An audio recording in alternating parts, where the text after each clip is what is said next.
ಇಲ್ಲಿ ಬಂದಂಥ ಎಲ್ಲರಿಗೂ ಒಂದು ನನ್ನ ಕೊನೆಯ ಮಾತನ್ನು ಹೇಳಲಿಕ್ಕೆ ಬಯಸ್ತೇನೆ. ಕಳೆದ 2 ತಿಂಗಳಿಂದ ಗೃಹಲಕ್ಷ್ಮಿಯನ್ನು ಹಾಕಿರಲಿಲ್ಲ. ಆದರೆ ಇವತ್ತು ನಿನ್ನೆ ಗೃಹಲಕ್ಷ್ಮಿಯನ್ನು ಹಾಕಿದ್ದೀನಿ. 7ನೇ ತಾರೀಕು 2000 ಬರುತ್ತೆ, 9ನೇ ತಾರೀಕು 2000 ಬರುತ್ತೆ.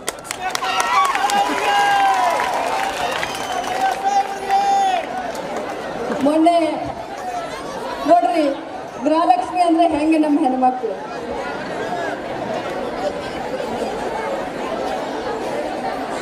ಕಡಾಡಿಯನ್ನ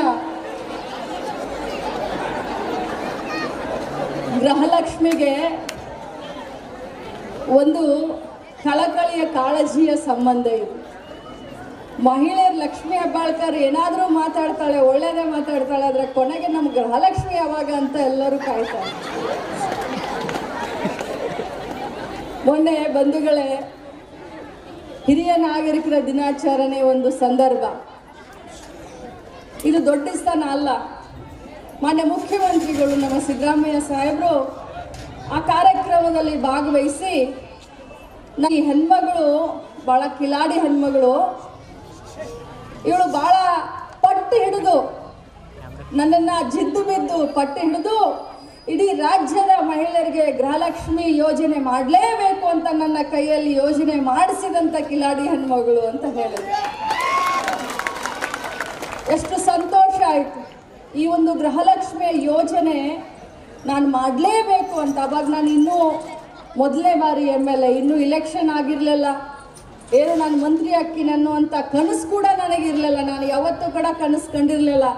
ಆದರೆ ನನ್ನ ಮಹಿಳೆಯರಿಗೆ ಏನಾದರೂ ನಾನು ಮಾಡಬೇಕು ಅಂತ ಹೇಳಿ ಈ ಗೃಹಲಕ್ಷ್ಮಿ ಯೋಜನೆಯನ್ನು ಮಾಡಲೇಬೇಕು ಅಂತ ಹೇಳಿ DK ಶಿವಕುಮಾರ್ ಅವರಿಗೆ, ಮಾನ್ಯ ಮುಖ್ಯಮಂತ್ರಿಗಳಿಗೆ ಇಲೆಕ್ಷನ್ಗಿನ್ನ ಮುಂಚೆ 3 ತಿಂಗಳು ಈ ಕಾರ್ಯಕ್ರಮವನ್ನು ಮಾಡಲೇಬೇಕು ಅಂತ ನಾನು ಹಠ ಹಿಡಿದು ಇದನ್ನು ಅನುಷ್ಠಾನಕ್ಕೆ ಅವತ್ತು ನಮ್ಮ ಮ್ಯಾನಿಫೆಸ್ಟೋನಲ್ಲಿ ತಂದ್ವಿ. ಆದರೆ ಯೋಗ ಅಂತ ಮನಸ್ಸಿತ್ತು ಅಂತ ಮೋಸ್ಟ್ಲಿ ಬಹುಶಃ ನನ್ನ ಹೆಸರು ಕಾಕತಾಳಿಯ ಲಕ್ಷ್ಮಿ, ಬಹುಶಃ ಈ ಗೃಹಲಕ್ಷ್ಮಿ ಯೋಜನೆಯ ಮಂತ್ರಿಯಾಗಿ ನಿಮ್ಮ ಸೇವೆ ಮಾಡುವಂಥ ಅವಕಾಶ ಸಿಕ್ತು. ಅದಕ್ಕೆ ಹಬ್ಬ ಇದೆ, ಖುಷಿ ಸಂದರ್ಭ. ಒಟ್ಟಿಗೆ 4,000 ರೂಪಾಯಿಯನ್ನು 7ನೇ ತಾರೀಕು 9ನೇ ತಾರೀಕು ತಮ್ಮ ಫೋನಿಗೆ ಮೆಸೇಜ್ ಬರುತ್ತೆ. ಬಂದ ಮೇಲೆ ಮನೆಯಲ್ಲಿ ಏನು ಹೋಳಿಗೆ ಕಡುಬ ಮಾಡಿರ್ತೀರಿ, ನನ್ನ ಹೆಸರಲ್ಲೇ ಒಂದು ತುತ್ತು ಜಾಸ್ತಿ ನೀವು ತಿನ್ನಿ